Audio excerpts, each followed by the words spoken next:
जोड़ जोड़ फलवा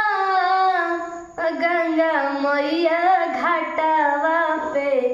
तिवई चढ़ावेली हो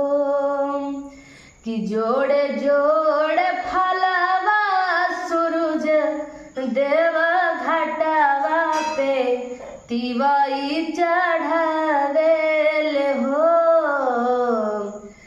जल बीच खड़ा होई दर्शन ला आसरा लगावेल हो जल बीच खड़ा होई दर्शन ला आसरा